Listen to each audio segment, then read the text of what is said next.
Thank you, Sam. I wouldn't say that all the steps are easy. Some of them are. So as Sam mentioned, digital certificates are the kind of cornerstone of our security. And the way our public PKI works, give me a sec, I think there's some echo here. The way our public PKI works is optimized for the default use case. And the default use case is that it works when nobody is attacking you. And what most companies don't really realize that if you have a high value property, if you have something that you need to defend, you need to take additional steps to secure your public PKI estate. And today I'm going to tell you what you need to do. There are these 10 steps. Basically, what I'd like to happen today is that I'm going to brief you on the possibilities, and then maybe you go back to your office and you think about which of these steps are appropriate for your use cases, and maybe that's going to help you kind of improve your PKI posture, as it will. So the good news is that the last 15 years have actually been quite good for encryption.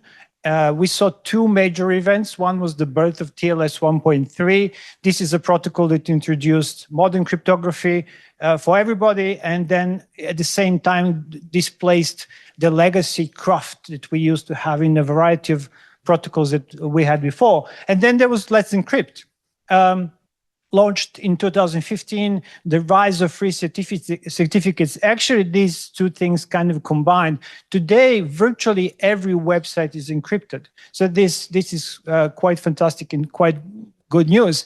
Unfortunately, the PKI, the underlying PKI, and the way we create digital certificates, the way you authenticate is as insecure as it's ever been. As you will see in my talk, we've become a little bit better at maybe protecting, being able to detect certain attacks, but the root causes of insecurity, they remain. And they have to be addressed, and this is what my talk is about. There was kind of a turning point when it comes to security of PKI, and this is in 2011, the infamous DigiNotar situation, where DigiNotar was a very small Dutch CA, and their security got completely compromised. It was so bad that we actually never got to the bottom of exactly what had transpired, but we do know a couple of things. One thing is that someone went and broke into their systems and issued themselves approximately 500 certificates for some of the top properties in the world. The usual, all the search engines, Google and whatnot. And the other thing is these certificates were actually used to attack approximately 300,000 users. And actually, if you see these little dots, that's where the users were. These are normal people who are kind of going about their daily lives, trying to access web email, maybe even their banking systems and other things. They didn't realize that all their traffic was being rerouted through the attacker systems, because these fraudulent certificates were just good as the real ones. And the attacker got access to all the sensitive data that was in the plain text. And this had never happened before. It has never happened since. And however, you may be thinking, oh, this is great, but actually the same very thing could happen today, because we still have the same problems. So I have three things I want to talk to you today. First is, can someone get a certificate for my domain name? If they can we detect them? And the best possible outcome is that, can we actually prevent this from happening in the first place? As Sam's mentioned, I've been in this field for quite a while. You may have come across SSL Labs. That's probably the most popular product I've done. There's also Mod Security, which is interestingly now it's part of OWASP, because I made it open source, and eventually OWASP is now its home.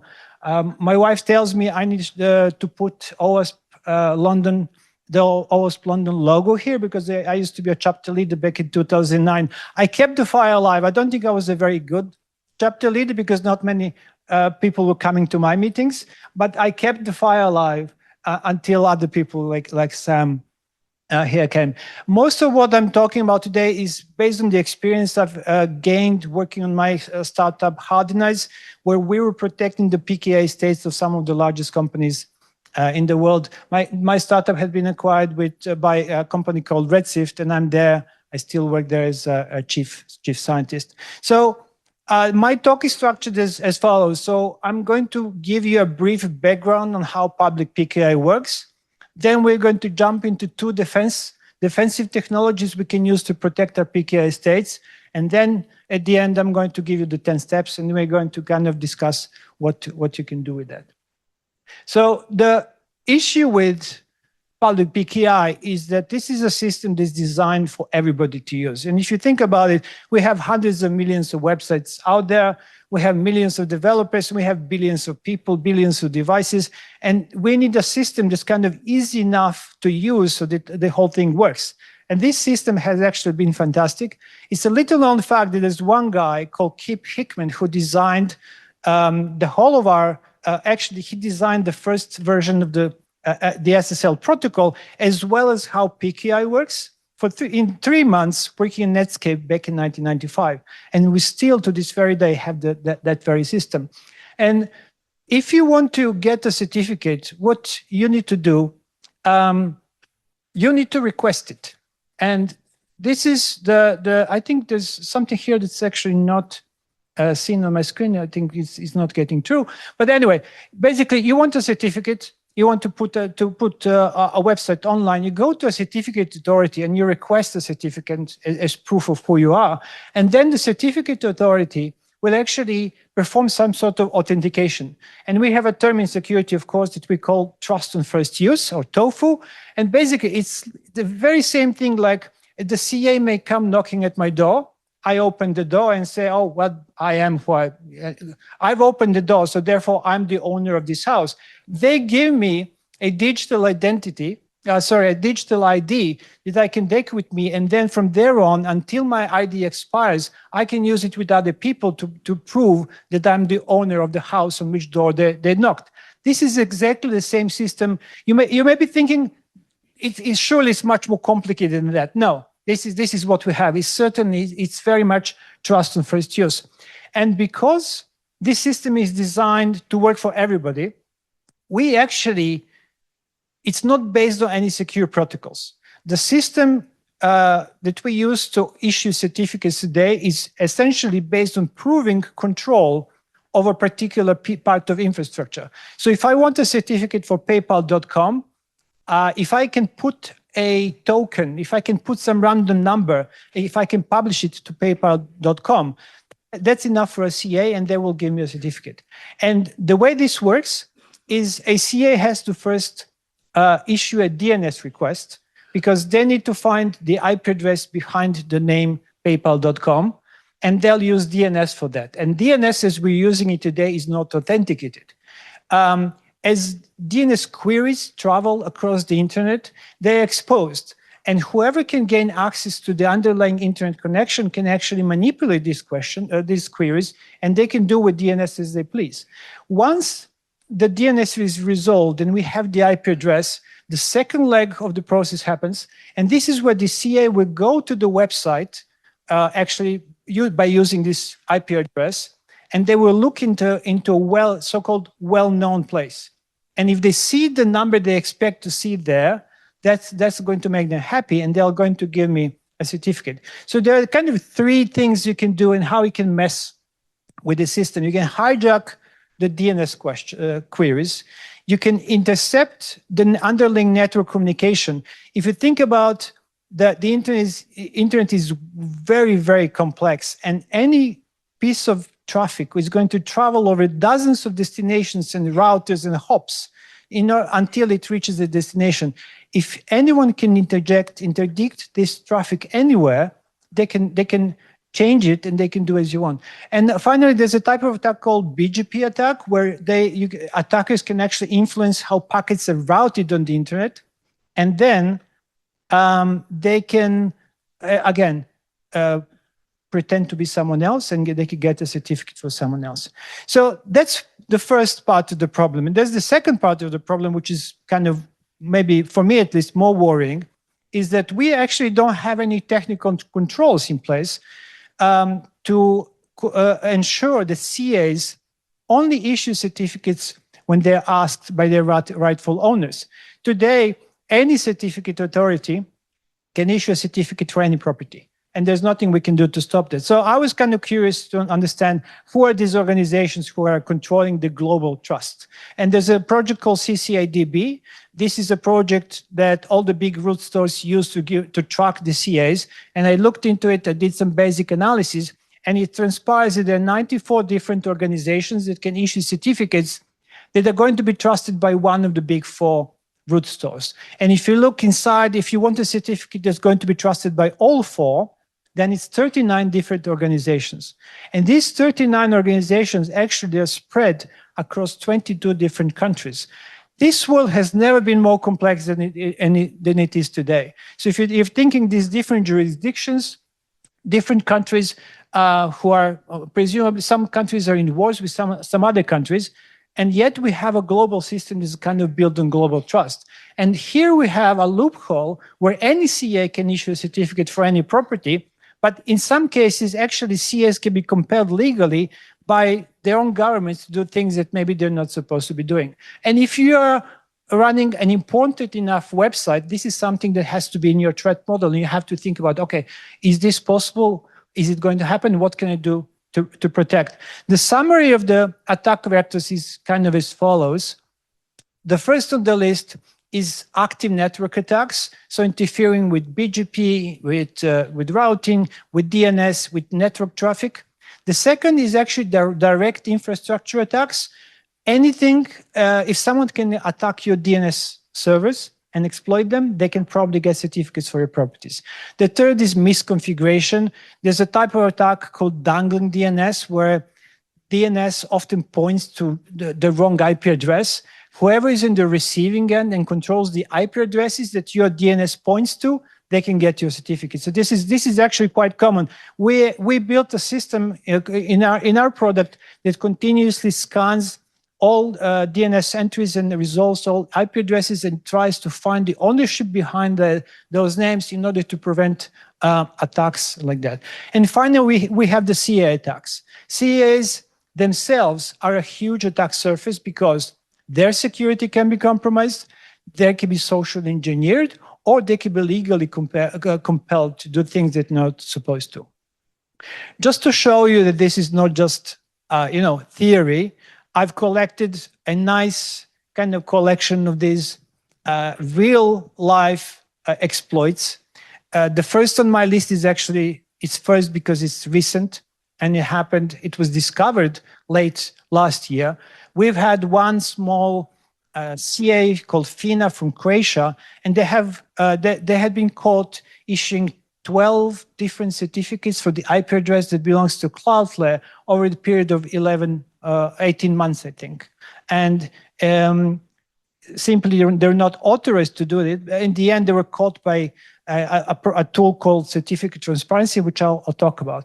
Then there was the other situation where we had an entire TLD.CD. They had misconfigured name servers, and someone, an ethical hacker, helpfully, they managed to redirect 50% of all of their DNS traffic to their servers, and they could do as they pleased with redirecting traffic and or any website under the TLD, and of course getting the certificates.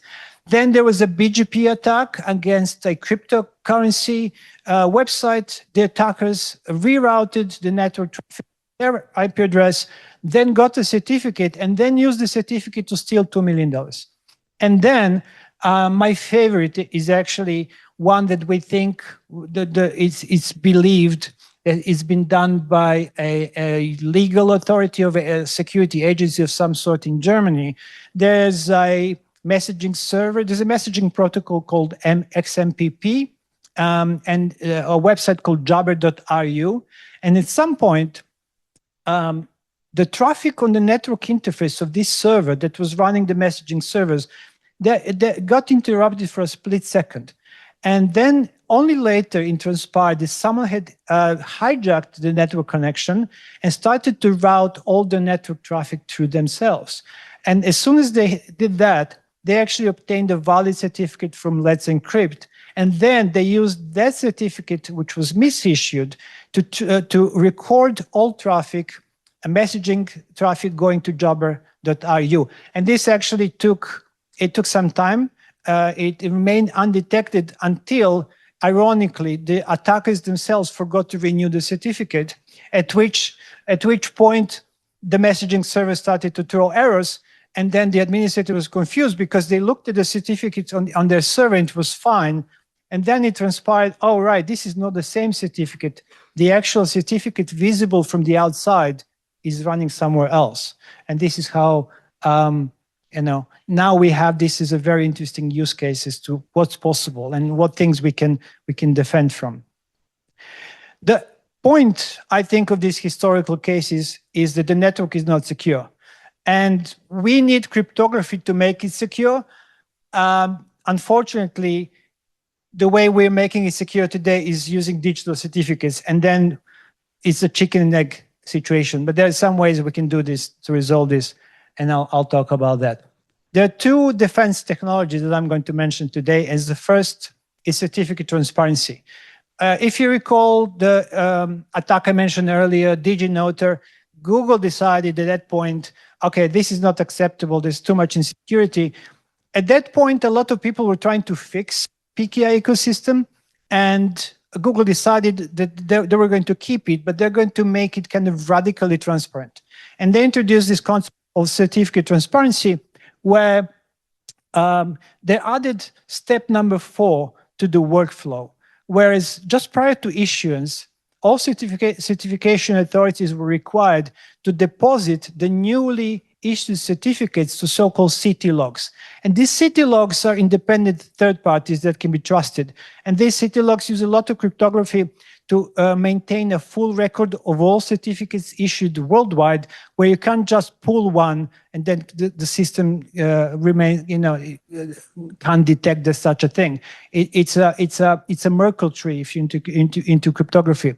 And then this has been tremendously useful and successful, because now in Web PKI at least, we have a full record of all issued certificates. This system has been recording billions of certificates every year. And this is a screenshot of the dashboard run by Cloudflare, where we can see that at the time of I took the screenshot, there were 2.4 billion valid certificates and 1 billion new certificates issued every month.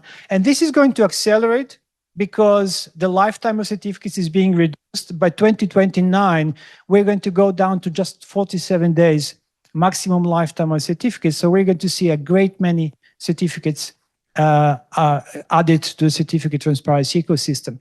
And the reason why this city has been successful is because suddenly we had full visibility in what is doing. And this helped us tidy up, enforce standards, and enforce security. Any party in the world can actually monitor all the content in these city logs. And that helps you if you're owner of a property. What you can do, and I'll talk about this later on, if you know what domain names you have, you can just keep looking at this infinite fire hose of certificates to find the certificates that belong to you. And suddenly you have full visibility into your certificate inventory. And this you can then use to power a number of additional functions such as discovery. You can use that to check your certificates for expiration. Migration to post-quantum cryptography is a big thing. It's very important that you know where cryptography is. Well, guess what? You can do that with a certificate transparency. Unfortunately, there are some gaps. It's work in progress. We haven't quite finished the system. The gaps are that CT is enforced by browsers, which means that at the point that the browser contacts a website, they check if the certificate is CT compliant. If the certificate is not CT compliant, they're going to reject it. Some other platforms have added support as well. So Apple has been on board since the early days. CT started in 2018. I think Apple was pretty much at the same time.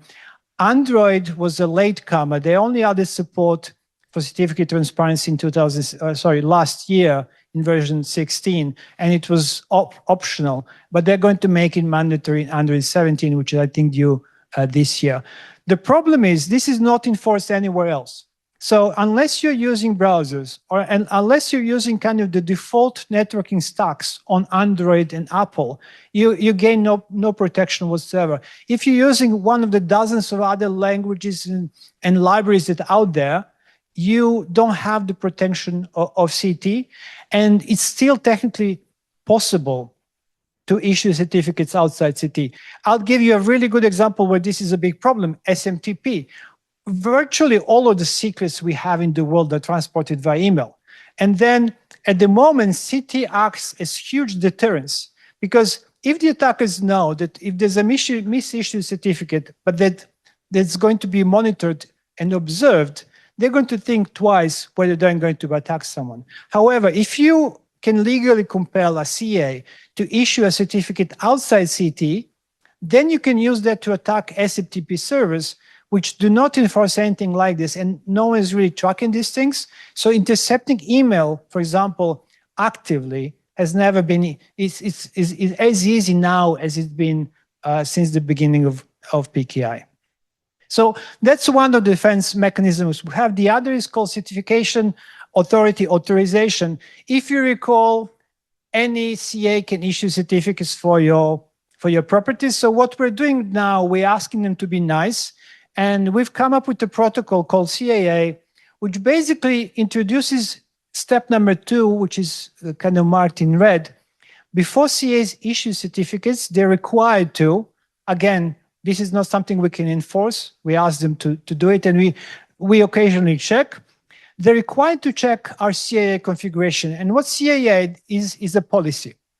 It's a policy that we can stick into DNS. It's provided as a CAA DNS record, resource record. And what we do in this policy, well, we simply say, here are the CAs that we like. And if you're on the list, you can issue a certificate from my domain name. If you're not on the list, you can't. And it's simple as that. And then every time a CA wants to issue a certificate, they have to check this policy. If they're not on the list, they have to abandon issuance. And this is a great and powerful tool that you can use basically to reduce your attack surface. If you think about it, we have dozens of these organizations across 22 different countries. The attacker can choose the weakest link. And this is historically what's been happening. It's not the biggest CAs that have been compromised, it's the smallest ones. It's usually the ones that have been doing certificates kind of on the side, and there are quite a few of those. However, with these things, with CAA, you can just choose the 3 best CAs in the world, the ones that you really trust, and you say, I'm going to get my certificates from them, and then it's great. You will have reduced your attack surface by a huge margin, maybe 90%. Now, the default CAA has a problem, and the problem is, practically speaking, today you have to choose Let's Encrypt, just as one example, as your CA, because Let's Encrypt is everywhere. And then, even though you can reduce your CAA to just them, well, the attacker is likely going to use a free CA to attack you. And very likely they're going to use Let's Encrypt. The attackers who attacked Jabber.ru, they got their certificate from Let's Encrypt. So CAA is not helping you there. However, CAA ACME extensions are, and they're really a powerful tool that not only allow you to restrict to a CA, they allow you to restrict to a specific account that you hold with your CA. And this is very, very powerful, because suddenly only those who control your account, and this is typically done with a username and a password or cryptography, only those can issue certificates for a property, and this is fantastic. The other thing that extensions do, they can restrict CA ACME validation methods, which is also going to be useful as well. I'm going to mention that some CAs have a proprietary way of kind of doing the same thing. So if you have an account with DigiCert, for example, this is how you would go into your web control panel. You would find the account ID, and you could restrict and say, well, DigiCert can issue certificates for me, but only if they're issued from this account. And the reason why I'm mentioning DigiCert here, because if you're going to be restricting issuance, you have to have some redundancy. So you can't just choose one CA, and they go down, and you're prevented from having certificates. So you have to have at least 2. Today, Let's Encrypt supports CAA extensions, and you could use DigiCert as the second CA using the proprietary account locking. So basically, what's happening now with the combination of certificate transparency, that will first give you visibility, and then you can use CAA. Just this month, the rules have changed. And for the first time in ever, CAs are allowed to obey DNSSEC when issuing certificates. If you're not familiar with DNSSEC, this is a piece of technology that's very popular, but gives integrity to the DNS layer. If you're using DNSSEC, no one can actually spoof your DNS queries because DNSSEC introduces cryptographic validation. And this is the only strong way to authenticate certificate issuance right now. So simply speaking, if you want to have strong cryptographic issuance and bypass a lot of the potential weaknesses, what you're going to do, you're going to create a CAA policy, and you're going to choose a couple of CAs to work with. Within those CAs, you're going to restrict issuance to just the accounts that you hold with those CAs, and then you're going to enable DNSSEC. And with these things, you will be way ahead of everybody else on the internet, and your certificate issuance will be fully secure, which is very, very rare. I think I've seen this done on Slack, by the way. I think there's so few companies that do this today, but I came across just by accident of Slack doing something like that. So this is this is pretty much the introduction. What remains from here on? I think we're on time. It's kind of a PKI posture management blueprint. It's a series of steps. You don't necessarily have to follow them in any order. I think the first couple of ones make sense, one after another. However, at the high end, it's a bit of a pick and mix, and you can choose which ones make sense. Step number 1 is the easy one, is you have to start using city monitoring. You basically want situational awareness. You want to know what's going on. And it's not that difficult. You just have to have, I say just, have a complete inventory of your top level domain names. Now, I worked with a lot of big companies, and this is not as easy as it sounds. A lot of big companies, they have tens and thousands and tens of thousands domain names spread across many subsidiaries, and it's actually quite difficult to get that list. But this is something you have to do as a starting point. But once you have the list, you can start monitoring the fire hose of certificate transparency and building your own inventory of certificates. Once you have all your certificates in one place, you can mine them for all the subdomains that are in the certificates. And this enables you to proceed to step number 2. Now you have a full inventory of your subdomains, which is very valuable. Most companies don't have this. With that in hand, you can start scanning your network. You can start scanning your DNS for a variety of different protocols. And I've just put some of my favorite ones here. Anything related to TLS, PKI, your security posture, strict transport security, the list is actually quite long. In the context of our conversation, I'm just focusing on one, which is basically CAA. At this point, you want to know if you're using CAA already. Again, if you're in a big place, you don't know what the other department is doing. You don't know what the other subsidiary is doing. So you need to, as a baseline, understand if you're using CAA anywhere. And then at this point, you decide, right, I want to use CAA to improve my security posture and make myself a smaller target. And there are a couple of ways you can do this.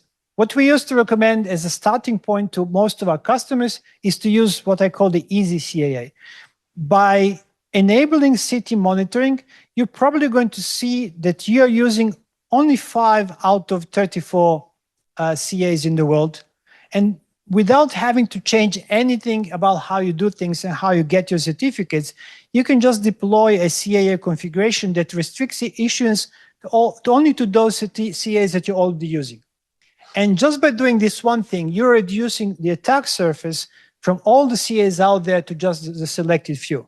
And then over time, you can further trim this list.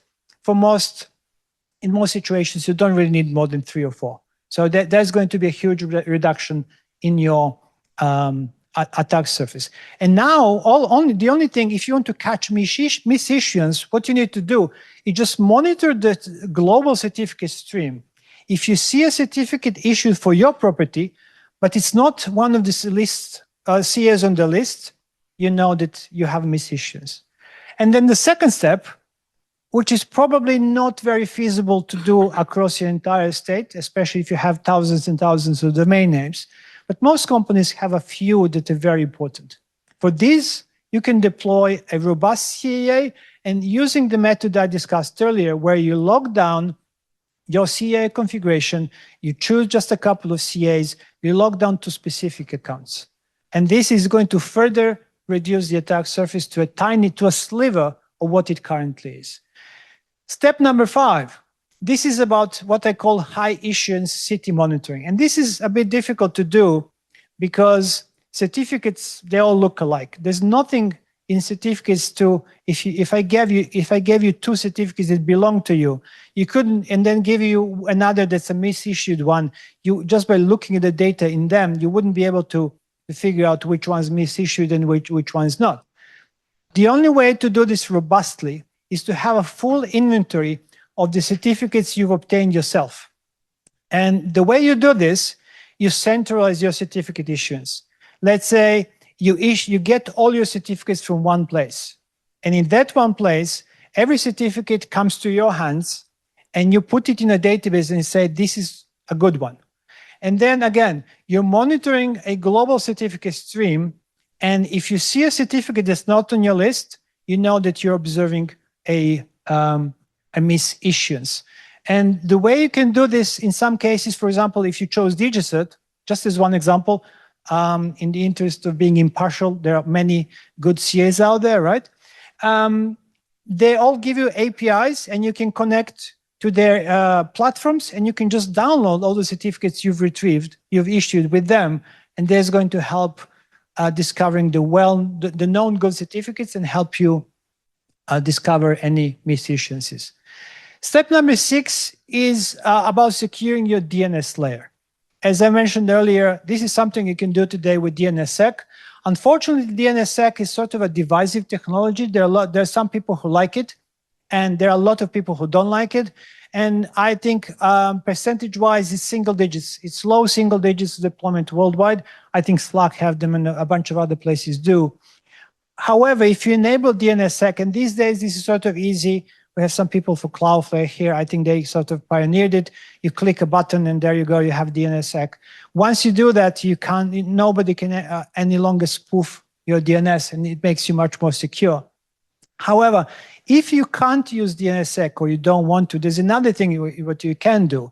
In order to defend against BGP attacks, CAs are now required to use something called MPIC. MPIC is a multi-perspective issuance corroboration process where when they check things, they look for 3 or 4 different geographically diverse perspectives. And all these perspectives, they have to match before they issue something.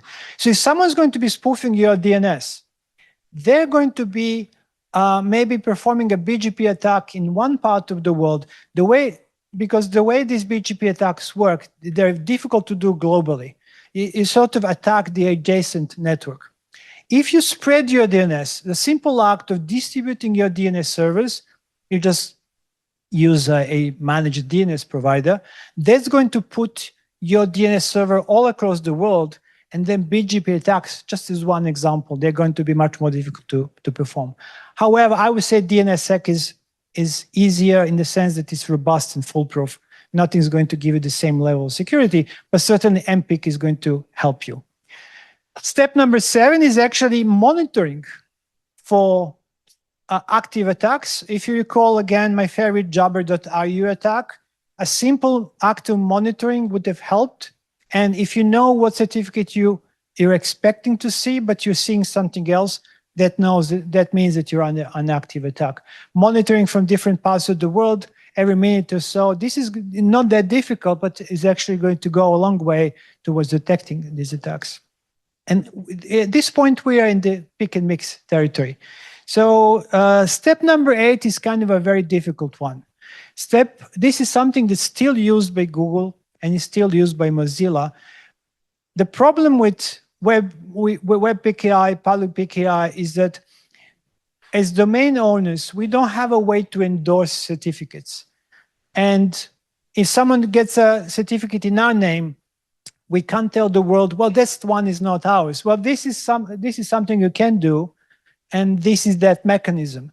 And today, Google ships with some instructions that they apply every time you're using Chrome and you go to google.com.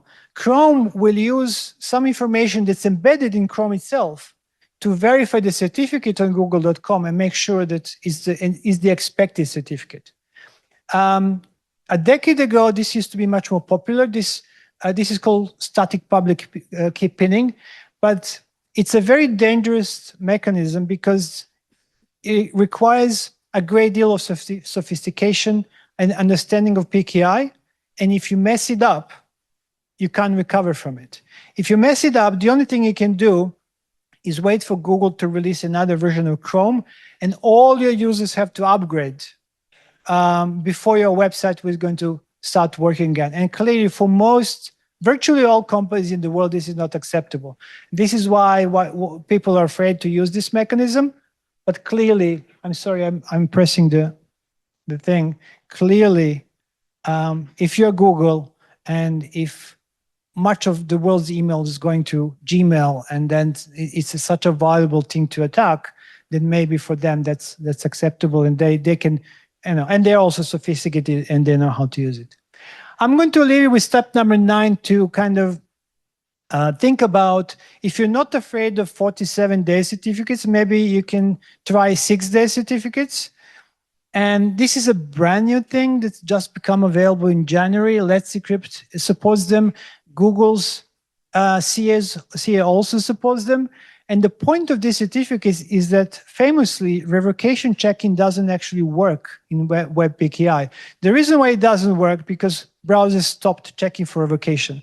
The idea with revocation is, oh, you have a certificate, it's going to be valid for a longer period of time, but if someone breaks and steals it, we're going to tell the world that it's no longer valid. And browsers, Chrome actually, and then everybody else, decided, oh, we're not going to bother with revocation checking because it's slowing us down. So that's why the revocation checking on the internet no longer works.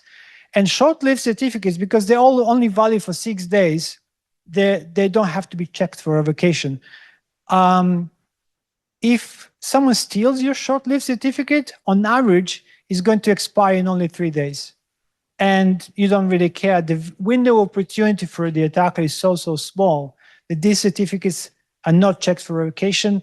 And this is actually better performance security-wise than even if you had revocation checking, because that would give you a window of opportunity of 7 days for the attackers. And I have step 10, which is that if you're at this point, I think much of my talk was focusing on how we have a public system that's designed for the general public and is not designed for the top security use cases. We all have to use public PKI for our public websites, obviously, because we want our websites to work with everybody else. However, there's a number of use cases where we don't have to have a service available to the public. To give you one example, if you have a mobile app, maybe you have a private API that your mobile app uses, and it's very easy for you to get the certificates from public PKI, but with that certificate, you get all the weaknesses and insecurities of the public ecosystem. In this case, because you are the only entity talking to your API endpoint, what you can do, you can switch and get your certificates from a private PKI. And then you no longer have to tolerate any of these securities, and you can have as much security as you want. And of course, the downside of this is you have to do everything by yourself. And then, of course, it requires much more expertise, requires much more time and so on, which is why it's a double-edged sword. So these are all 10 steps that I've had. I'm going to leave you. I know this is a lot. I've been trying to kind of keep it sort of shallow and go wide to kind of keep you informed, to give you talk about the possibilities. I actually have a white paper. Which is exactly the same talk, just written down with much more detail. We don't require registration. You can just download the white paper and you can read it, and it's going to go into much more detail. Operationally, you would need to deploy this sort of thing. If you get there, I have 3 more white papers talking about certificate lifecycle management, the ever popular post-quantum security, and TLS and PKI configuration. We have at Ristic, we have a free PKI monitoring tool that we launched in collaboration with Let's Encrypt. This will give you free access to certificate transparency instantly, so you can experiment with that and see how it goes. And finally, we have a free report tool. If you know about the SSL Labs, after SSL Labs, I built something called Hardenise, and Hardenise is conceptually the same, just covers all network protocols. It starts from a domain name registration, DNS, email, TLS, PKI, application security, and so on and so forth. And these reports are free, no strings attached. And I would encourage you to check your security there. It's a really useful tool. That's all I had. Thank you very much. Wonderful. Thank you very much. I think due to time shortage, we only have time for one question. We have 10 minutes. So you said that certificate transparency is a browser-based thing. With everybody using agents these days, browsing through cloud, have we regressed, or are they using CT in all of these stacks? I think if you connect your, say, using Claude, if you tell Claude to use your Chrome browser, which is debatable and questionable, then you would be protected and you get the benefit of CT. But I imagine there's a great deal of libraries, and I don't think that any of the agents would be using and enforcing CT at all. It's not an easy thing to do, because to enforce CT, you have to have a policy. And these policies, famously, they go stale very quickly. So someone has to actively maintain these policies, keep them fresh, and distribute them to all the clients. And it's a lot of work, which is maybe why people don't like doing it. Thank you. Thank you so much for this most insightful and I think very important presentation. My thoughts on certificates, what have been great, and I mentioned that have been great, while I somehow sometimes see them as a house of cards. Mm-hmm. Q-Day. Yeah, you heard of that? Yeah. So are there any plans, or what might change? So the things with post-quantum cryptography is that certificates are not in any immediate danger right now. There are 2 aspects of where quantum computers can break our security.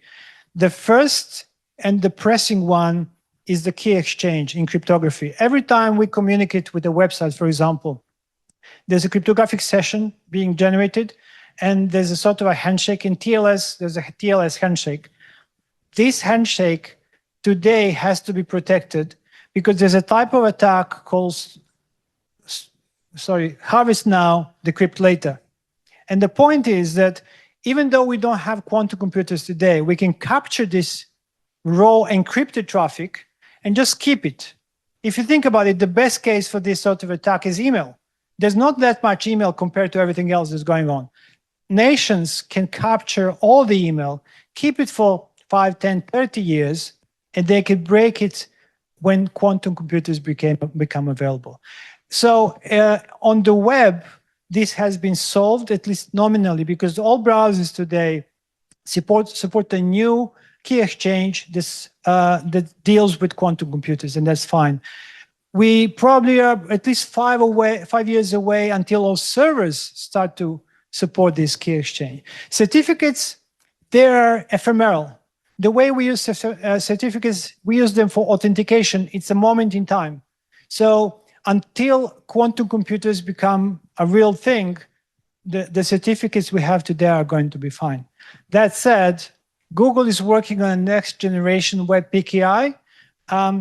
If you're interested, I run a cryptography and security newsletter. It's currently monthly. goes by the name Feisty Duck. You can look it up. Today we sent a newsletter talking about so-called Merkle tree certificates, or MTC. This is the next generation web PKI. It's currently being developed, it's being tested with Cloudflare, and if everything goes well, next year they're going to start building up the ecosystem. So maybe by the end of 27, this is something that we'll be able to put in production. Google is estimating that we need to protect ourselves by 29. So it's not very far away. Initially, we thought it might be 35, 30 to 2030. 29 is getting hot in the room. So we'll see. It's on. Oh, I have a question. I mean, I wonder what your thoughts are on organization validation not being done before a certificate is issued. I know Let's Encrypt doesn't do it, but there are certain organizations who consciously do not want any organization validation carried out before they acquire a certificate. Well, so the question is about, so when you validate a certificate, there are certain levels of standard you can apply. And at the moment, virtually all certificates are domain validated, and they're based on proof of control. But we have two tiers. There's OV and EV. OV is organization validated, and this is where you check who is the entity behind the certificate. Personally, I quite like them. Maybe because I'm an advanced user, whatever that means, but I kind of know sometimes with whom I'm dealing with. And I've had, like, I'm here in Britain, I've had a number of cases where I buy something and suddenly I realize that it's a company outside the UK.